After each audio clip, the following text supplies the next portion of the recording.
தமிழகத்தில் நிச்சயமாக திராவிட முன்னேற்ற கழகத்துடைய ஆட்சி வேண்டாம் என்று நினைக்கின்றார்கள். அதனால் ராமநாதபுரத்தில் நிச்சயமாக தாமரை மலரும் என்கின்ற நம்பிக்கை முழுமையாக இருக்கு. ராமத்தை பொறுத்தவரை தமிழகத்தில் ஜல்ஜீவன் திட்டம் பாரத பிரதமருடைய வீடு வீட்டுக்கு கொடுக்கக்கூடிய பைப்பு மூலமாக குடிநீர் திட்டம் கடைசியா ஒரு மாவட்டம் இருக்குன்னா ராமநாதபுரம் வெறும் 47% தான் நிறைவேற்றிருக்கிறாங்க. நாம் இங்கே கூட்டு குடிநீர் திட்டத்திற்காக 1400 கோடி ரூபாய்க்கு மேல கொடுத்திருக்கோம். அதையும் சரியா நிறைவேற்றல. எந்த இடத்திலும் கூட பைப்பு போட்ட இடத்துல தண்ணி வரல. மத்திய அரசுடைய படங்கள்லாம் ஒரு இடத்துல வீணாகி கொண்டிருக்கிறது ராமநாதபுரம் மாவட்டம்.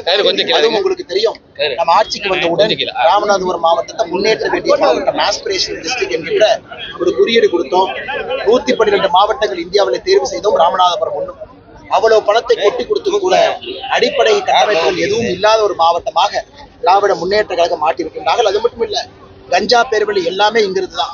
சாஃபர் சாதிக்குல இருந்து ஆரம்பித்து உள்ளூர் திமுக கவுன்சிலர் வரை எல்லோருமே கஞ்சா வழக்கில் ஏதோ ஒரு இடத்துல ஆள்கடை கைது செய்யப்பட்டிருக்கின்றார்கள். எப்படி தமிழகத்தை இந்தியாவுடைய கஞ்சா தலைநகரமாக திமுக மாற்றிருக்கிறோம், தமிழகத்துடைய கஞ்சா தலைநகரமாக உற்பத்தி ஆகக்கூடிய விற்பனை செய்யக்கூடிய தலைநகரமாக அதே திமுக ராமநாதபுரத்தை மாற்றி இருக்கிறார். காலையில திருச்செந்தூர், முதுகுளத்தூர், ராமநாதபுரம் எங்கேயும் எந்த கருப்பு கொடியும் நான் பார்க்கல. மக்கள் யாரும் கூட தமிழகத்தினுடைய முதலமைச்சர் ஸ்டாலின் அவர்கள் கருப்பு கொடி ஏத்துங்கன்னு யாரும் ஏத்தல. மக்களுக்கு தெரியும், தமிழகத்தில் இருக்கக்கூடிய எம்பிக்களுக்கு 50% உயர்வு கிடைக்கிறது. இது 2011 சென்சஸை வச்சு நம்ம செய்ய போறது கிடையாது. பொய்யை சொல்லிக்கொண்டு முதலமைச்சர் சுற்றி கொண்டிருக்கின்றார்கள். நேரடியாக ஒரு மாநிலத்திற்கும் 50% உயர்த்த போறோம். தமிழ்நாட்டுடைய எம்பிக்கள் 39 59 போறாங்க. கேரளா 20 30, ஆந்திர பிரதேசம் 17 25, தெலுங்கானா 17 25, ஆந்திரா 25 37, ஒரிசா 21 31. இந்தியா முழுவதுமே குறிப்பாக நம்முடைய தென்பகுதியில் இருக்கக்கூடிய மாநிலங்கள் எல்லாம் கூட புதிதாக நாம் கொண்டு வரக்கூடிய தொகுதி மறுவரை, புதிதாக கொண்டு வரக்கூடிய 39% இடஒதுக்கீடு அதில் அதிகமாகும். பெண்களுக்கு ஆதரவாக இருக்கும். ஆனா பெண்களுக்கு இடஒதுக்கீடு கொடுக்கக்கூடாது என்கின்ற ஒற்றை கொள்கையை வைத்துக் கொண்டு முதலமைச்சர் ஐயா ஸ்டாலின் அவர்கள் பொய் சொல்லிக் கொண்டிருக்கின்றார்கள்.